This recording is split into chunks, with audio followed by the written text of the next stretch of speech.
Bien, entonces, así como el ejercicio en estructuras de mercado más concurridas de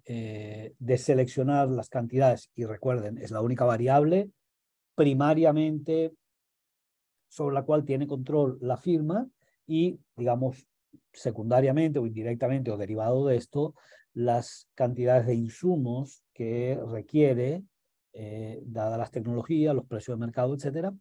de los factores productivos, la mezcla de insumos asociada a el esfuerzo de elaborar o de generar ese volumen de producción. Pero esa es la única variable que puede manipular la firma en competencia pura o en competencia perfecta. En el caso del monopolio, decíamos ya en clases anteriores, ciertamente mi variable objetivo puede ser precio y el mercado me indica cuáles son las unidades máximas que está dispuesto a absorber, o puedo seleccionar el Q y el P queda en manos, queda en territorio del consumidor. Pero lo cierto es que,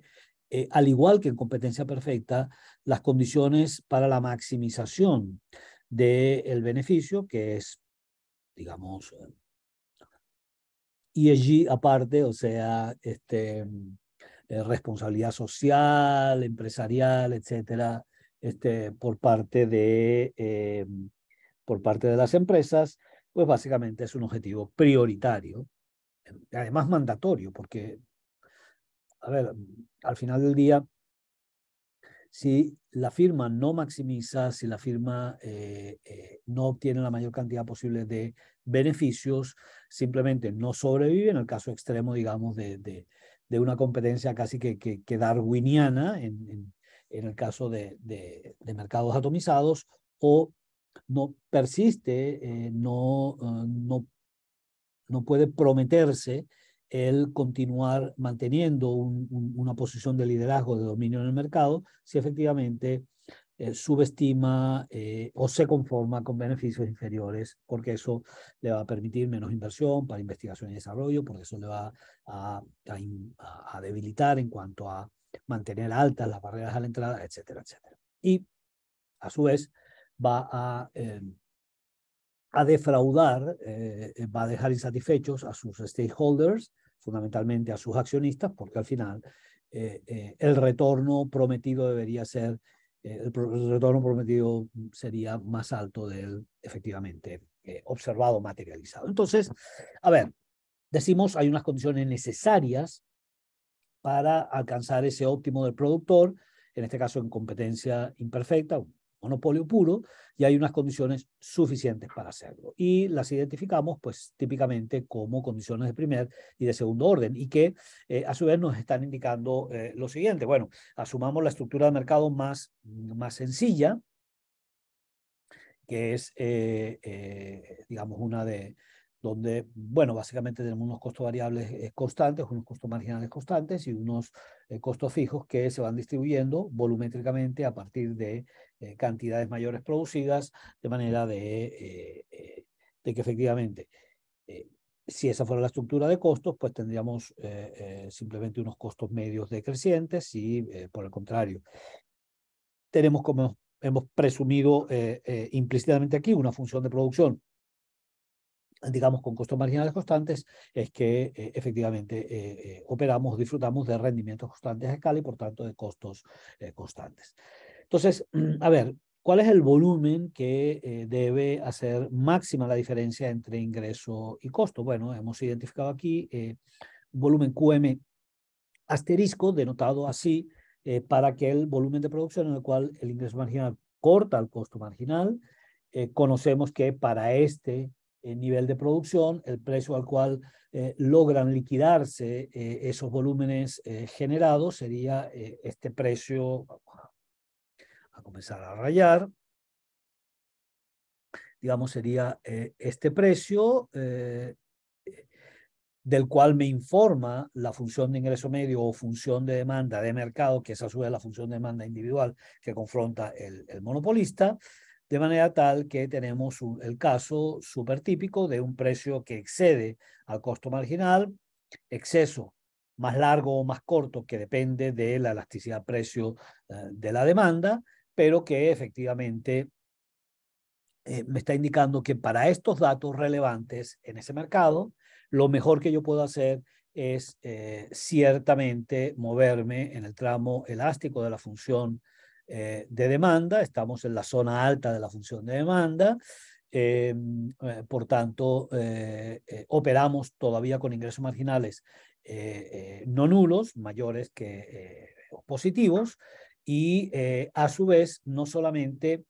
es que produciendo más o reduciendo en una unidad, vamos a alterar la mezcla ingreso y costo, pero desmejorando esa brecha, es decir, reduciendo el beneficio total,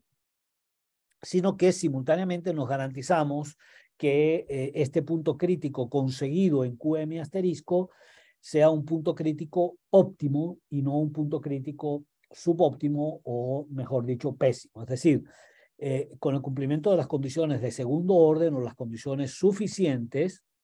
para un óptimo del productor, vamos a garantizarnos que efectivamente estamos alcanzando la mejor solución posible y no la peor solución posible. La peor solución posible sería, digamos, semánticamente como un pésimo que compara con el óptimo y que sería, sí como no, aquel lugar donde el ingreso marginal igual al costo marginal, pero donde la diferencia es al revés, es decir, es una diferencia bizarra, donde hacemos que el boquete, el recorrido entre el costo total y el ingreso total sea el máximo posible, pero para un costo total por sobre el ingreso total. En ese sentido, las condiciones de primer orden serían insuficientes para garantizar o para asegurarnos como firma que efectivamente ese lugar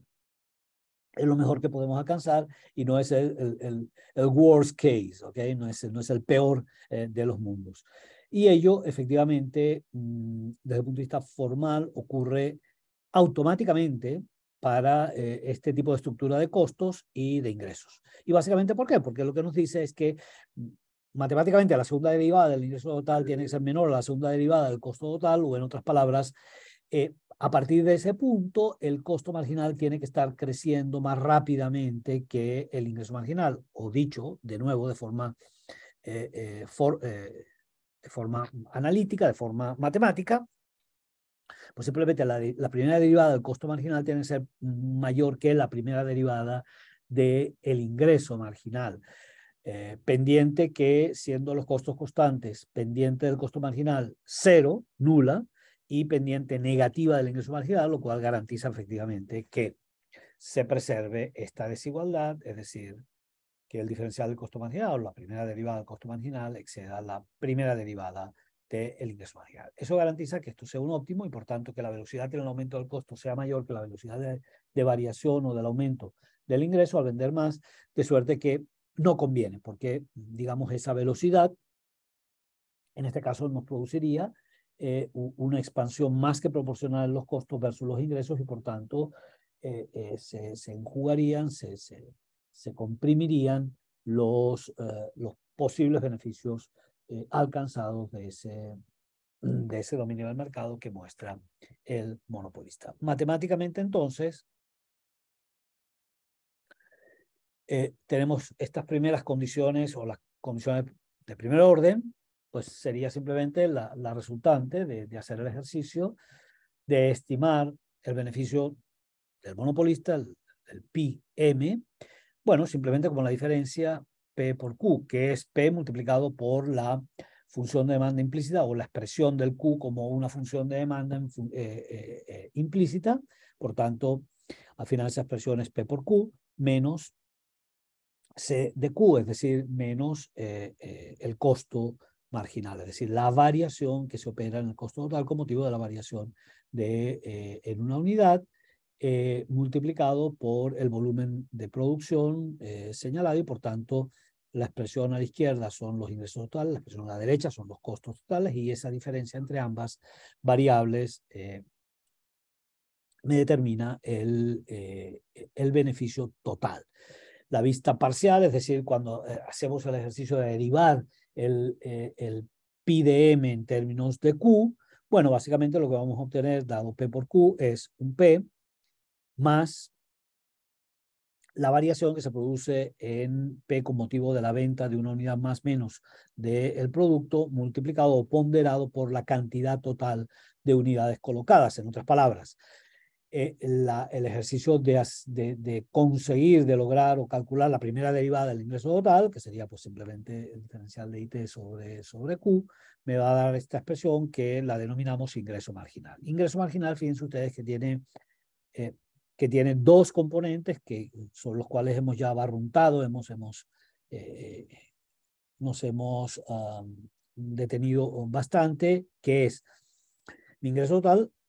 Por supuesto, varía en la medida que vendo una unidad más y la vendo a un cierto precio. Eso en mi caja registradora aparece simplemente como el precio. Pero el aporte al ingreso total no solo depende del precio al que vendo esa última unidad, sino también, dado que soy el único productor y el único oferente, pues tengo que aceptar por la venta de esa unidad que ofrecer algún tipo de reducción en los precios, dado que los bienes son homogéneos y dado adicionalmente, ojo, subrayo, que no estoy en condiciones de separar la transacción marginal de la transacción intramarginal, por ejemplo, a partir de la aplicación de discriminación de precios. ¿Okay? En ausencia de discriminación de precios, la venta de esa unidad me contamina, por decirlo de una manera un poco drástica, me contamina los ingresos intramarginales derivados y por tanto yo tengo efectivamente que, dependiendo de cuál sea la elasticidad, aceptar un descuento mayor o menor para persuadir a ese consumidor o a esos consumidores para que opten por una unidad adicional. De manera que toda esa expresión, el primer y el segundo términos, P y el descuento sobre el Q vendido, me representan todo el ingreso marginal. Y, por supuesto, pues la primera derivada del costo total, que no es otra cosa que el costo marginal, es lo que detraemos de allí y la condición de primer orden nos pide que se igualen ambas magnitudes, que se iguale el ingreso marginal al costo marginal. Cualquier diferencia, por ejemplo, si esta expresión,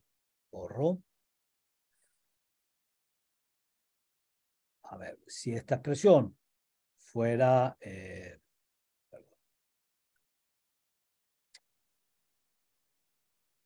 fuera mayor que 0, básicamente ese sería un bit, un bit informativo para el productor que le diría, mira, no pares ahí la producción porque todavía estás en condiciones de capturar crecimientos en el ingreso que exceden el crecimiento en el costo y por tanto ampliación de beneficios marginales positivos. Por tanto, produce esa unidad adicional que todavía excede, en la que se excede el ingreso marginal al costo marginal. En contraste, pues si ahora fuera el signo de la desigualdad, fuera al contrario, si esto fuera negativo, si la expresión fuera negativa, básicamente eso lo que nos diría es que esa unidad adicional que estamos produciendo me eleva los costos más que proporcionalmente a los ingresos, por tanto no es rentable. Tengo que dejar de producir, ojo, si es que, repito, no quiero dejar ni una brizna, ni un centavo de unidad monetaria, de dólar o de peso colombiano, de bolívar, sobre la mesa. De manera que esa comisión de primer orden me va a obligar a igualar mi ingreso marginal al costo marginal. Ojo, ingreso marginal, repito, que es que tiene esta composición que es más complejo que esa igualdad plain en competencia perfecta de ingreso marginal igual a precio. ¿Okay? Entonces,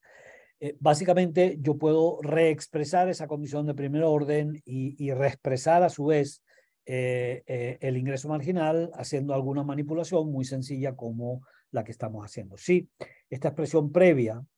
¿okay? Derivada, digamos, de la identificación de la CPO,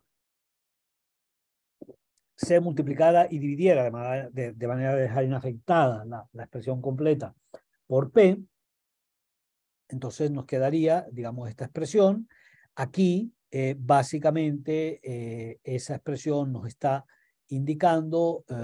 abajo o invertida manipulada es una expresión modificada de la conocida,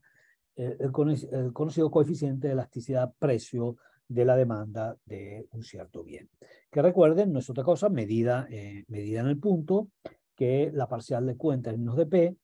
dado P y Q. ¿Okay? Esta expresión es la inversa de esta expresión, por tanto el ingreso marginal, todo él, lo podríamos reescribir de manera tal de tener la expresión precio más el precio sobre el coeficiente negativo que acompaña siempre a la elasticidad precio, la inversa de la elasticidad precio. Y al final, les adelanto, lo que nos indica es también, nos da una vista de cuán rápidamente cae o se sostiene como una especie de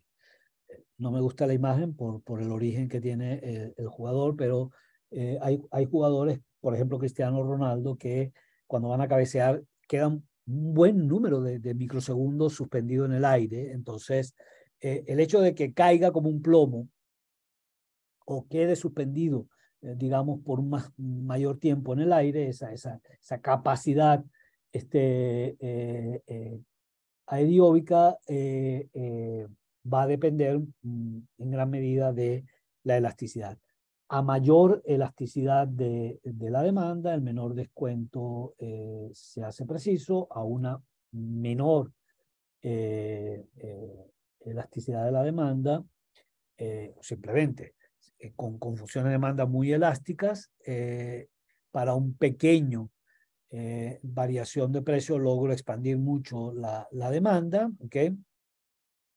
Y por tanto el ingreso marginal cae más lentamente de lo que lo haría si es muy inelástica la demanda, porque convencer al sujeto, convencer al consumidor a demandar una unidad más, va a exigir un esfuerzo de ofrecer un descuento más grande y por tanto el componente, digamos, este segundo término en la expresión del ingreso marginal pasa a ser muy pesado. ¿Okay? Y esto también nos va a dar, nos va a abrir la puerta para medir el grado de poder monopólico, llamado índice de concentración de mercado de Lerner, o el índice de Lerner, que nos dirá cuán potente, cuán vigoroso es ese monopolista o cuán debilitado está por la mayor o menor capacidad de respuesta del consumidor. Y podemos ahora formalizar las condiciones también suficientes para que el punto crítico alcanzado en ese Q, donde el ingreso marginal es igual al costo marginal, asegurarnos, tener, digamos, como un papel de garantía que nos diga, mira, efectivamente es lo mejor que puedes hacer y no es lo peor que puedes hacer. Y por tanto, básicamente lo que estamos diciendo es que la segunda derivada de la función de beneficio total en términos de Q, ¿okay?, sea negativa. Es decir, no podamos hacer ningún incremental adicional, no obtener ningún epsilon positivo, sino que por el contrario, movernos más allá del lugar que hemos seleccionado como el punto crítico, nos va a originar una reducción del beneficio. Esto, digamos, lo podemos expresar pues simplemente o descomponer en la variación dado Q, la variación en el precio, la velocidad de variación en el precio, dado la velocidad a la cual, o la segunda derivada, digamos, en términos la segunda derivada de P en términos de Q, más 2 por el diferencial de P por Q, menos cuánto varía, o la primera derivada de la función de costo marginal, que es esta expresión que estamos tomando aquí. ¿Okay? Y decimos, repito, la primera derivada del ingreso marginal tiene que ser menor a la primera derivada del costo marginal para asegurarnos que está cayendo el beneficio en la medida que sigamos elevando la producción. ¿Okay? Y, digamos, es esta expresión que tiene componente variación en P en términos de Q dado PQ. Más 2 por la derivada parcial de P en términos de Q. ¿Okay? Menor que. Entonces, si cae más rápidamente el ingreso marginal de lo que cae el costo marginal, y eso, insisto, cuando los costos son constantes, eso está per se garantizado. Cuando los costos son crecientes, también. Cuando los costos son decrecientes, hay que medir exactamente, matemáticamente no es otra cosa que la alteración de los determinantes de un hessiano orlado, la sumatoria tiene que ser cambio invertido y tiene que ser menor que cero. Eso nos originaría que ciertamente nos garantice que es un óptimo y no una solución de maximización de las ganancias o del beneficio y no de maximización de las pérdidas, repito, en la medida en que si la pendiente del costo marginal es mayor que la pendiente del ingreso marginal, entonces eso no estaría garantizado, por el contrario, sí es más suave la caída del costo marginal de lo que cae el ingreso marginal. ¿Okay? Y digamos, estas condiciones de primer y de segundo orden las podemos, digamos, vía optimización con restricciones de igualdad o vía maximización por la constitución o formación de Lagrangiano y el cálculo del lambda, la podemos de nuevo obtener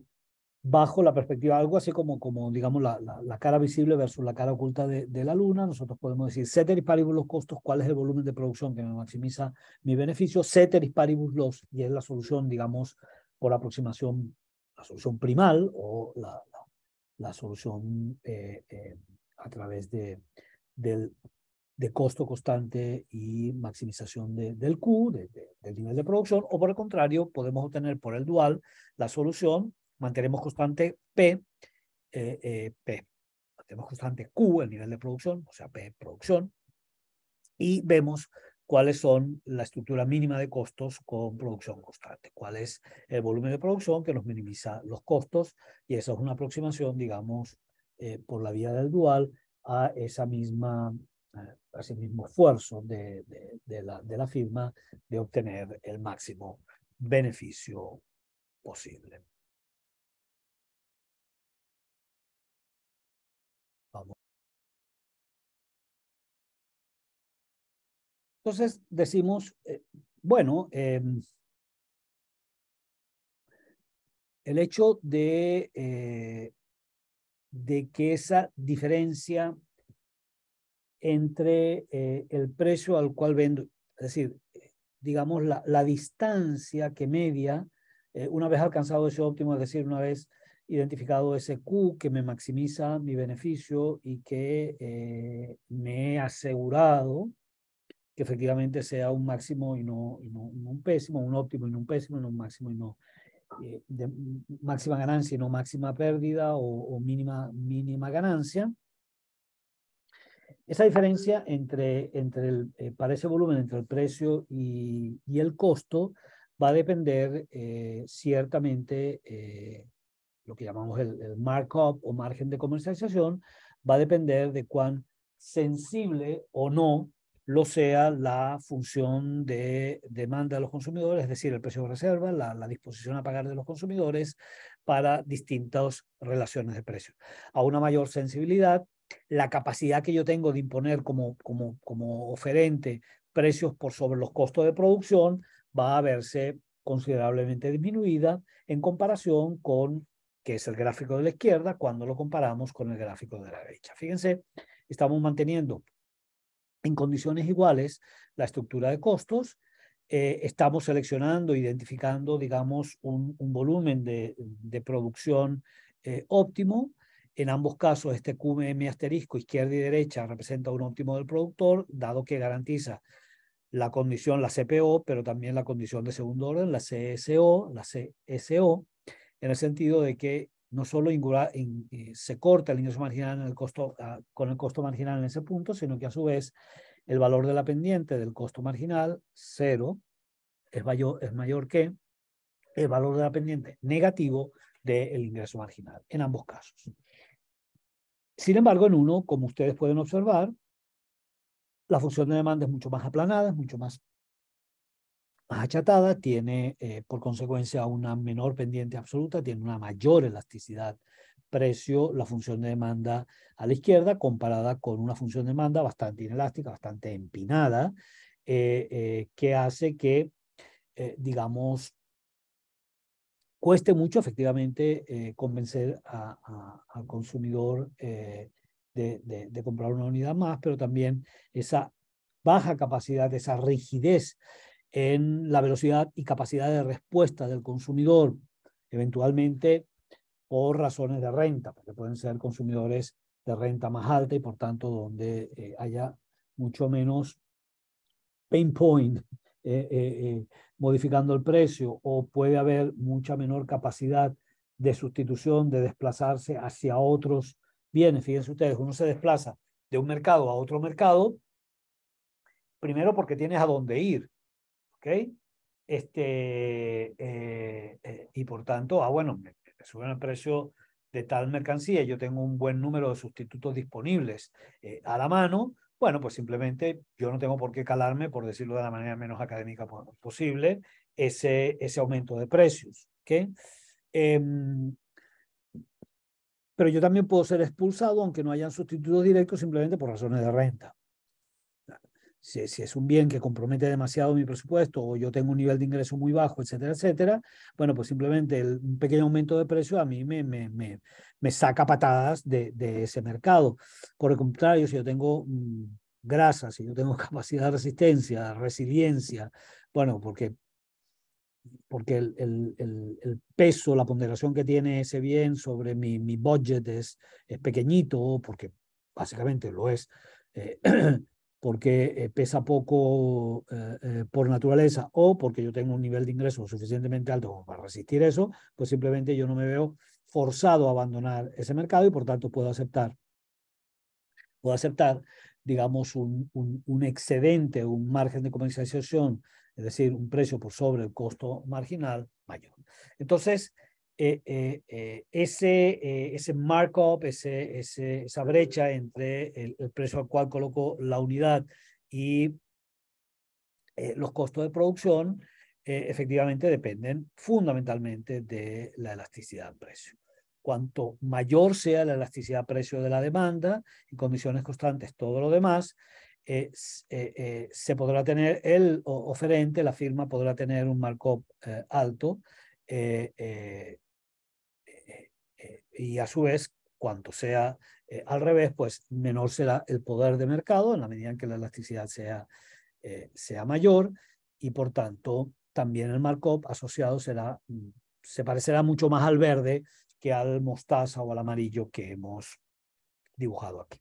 Y eso lo podemos otra vez expresar de manera cuantitativa en el muy clásico índice de poder de mercado de Lerner, de Ava Lerner,